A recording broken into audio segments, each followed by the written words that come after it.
Hello, my name is Catherine O'Donnell. There's a new bill coming out that has just passed in the House of Representatives for Missouri that states that students will be allowed to change school districts nearly every year, sometimes twice if they choose to and if the case presents so. The bill comes up and is brought up in the Senate after passing in the House. The bill states that students will be allowed to change from district to district, one new district each year, and go back to their old district if they so choose, if this passes. The bill also states that school districts will not be able to discriminate against the students who they let in, but they can choose how many they want to let in, if it passes with no amends. Now, first of all, the bill raises some concerns for small schools. What if, due to the lack of resources they have due to their size, small schools begin to suffer? Many representatives, including Representative Steinhoff, has raised concerns about small school districts just because the lack of resources they have and sports they offer and other activities offered may drive students away to larger schools, which those larger schools, many are already at full capacity. This means that if this bill passes and several students start leaving those small school communities, then those small schools will suffer and become to have even less resources and activities to offer. They will not gain more students likely, said Representative Terry, and they will also probably suffer due to the lack of students and resources, losing both, and then possibly having to merge into schools, creating less opportunities and less districts for students to choose from. Another concern raised about the small schools was if they get an influx of students transferring to them, then what will they do? They may not be adequately prepped for that. This will take more than a year, which is suggested and left in the bill for them to have. They are given a year to prep if this passes.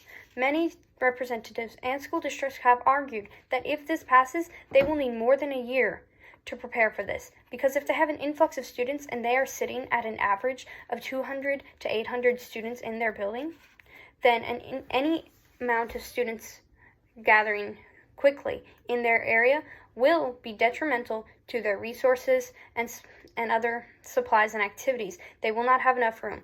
They will not have enough teachers, and they will not have enough activities and classes offered.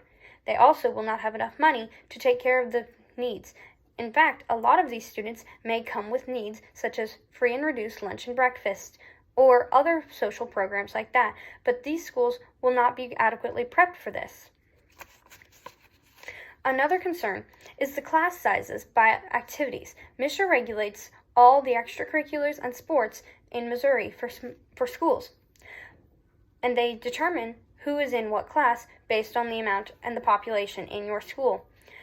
Class 1, Class 2, and Class 3, and it goes up in population and follows. But if every year students are getting to choose a new school and go back to their old school if so choosing, then the population will dramatically go up and down like a roller coaster from year to year. And MSHSAA, instead of just redrawing it every 5 years or so, as they have been doing now, will have to redraw it every year, perhaps every semester. It will be a hassle, and it will be difficult to create rivalries and the things that everybody knows and loves about the activities. There will be hard to know who you're playing each year, and it will be hard for students to grow and learn in their activities.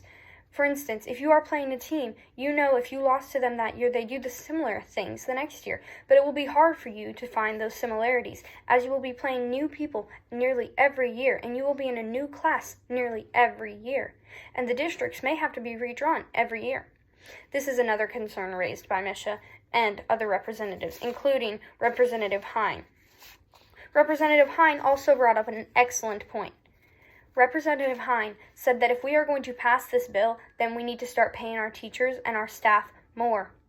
We are expecting them to bring on new students every single year, perhaps every semester, and these students may leave and go as they please, and it's going to be a lot. In fact, a lot of schools are going to get a lot more students, and that means the teacher is going to have to deal with a lot more. That's going to be difficult for the teacher to handle. So, Mr. Hine offered and suggested that we amend the bill, if it passes, to add more into the paychecks and salaries of teachers and staff working there.